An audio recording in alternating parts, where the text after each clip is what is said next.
আজ শেষ হলো 2025 সালের এসএসসি পরীক্ষা।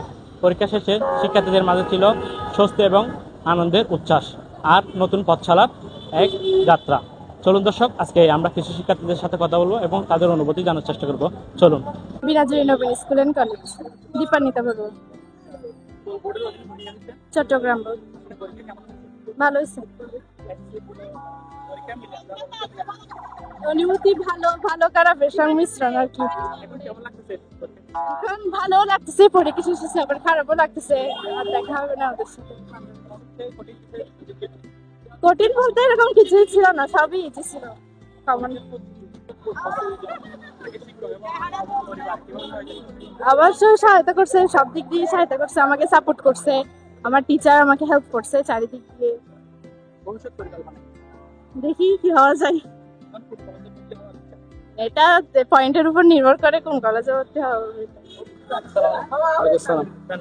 আমার নাম সামিদ, উত্তর সাতটা দরগা চৌবিদ্যালয়। আমার এখানে চট্টগ্রাম।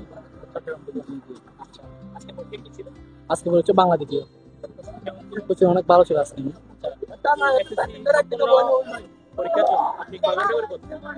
আমি সর্বোচ্চ 2.5 ঘন্টা। বই শেষ হতো না, মুখস্থ করতে পারি।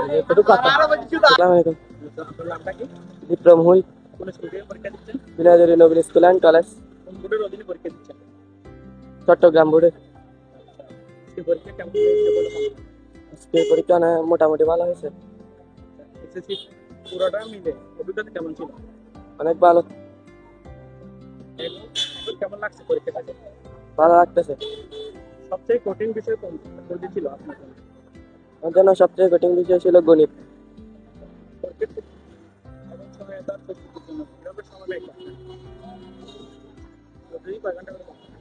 প্রতিদিন সকালে পড়তাম, বিকাল বেলা পড়তাম, রাতেও পড়তাম। চিন্তা করছেন রাউজান রাউজান কলেজে। বিষয় বা কোন পেশায় যেতে চান? ভবিষ্যতে কথাটা এখন বলতে পারবো না। কোন পেশায় এমনি আগ্রহ?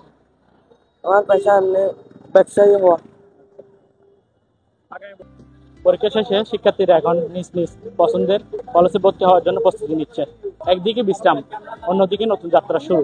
এসএসসি শেষে আমি মোহাম্মদ মুবারক হোসেন আজকের মতো বিদায় নিলাম চট্টগ্রাম টাইমস আপডেট থেকে। সম্পূর্ণ ভিডিও দেখার জন্য অসংখ্য ধন্যবাদ। আসসালামু আলাইকুম, আল্লাহ হাফেজ।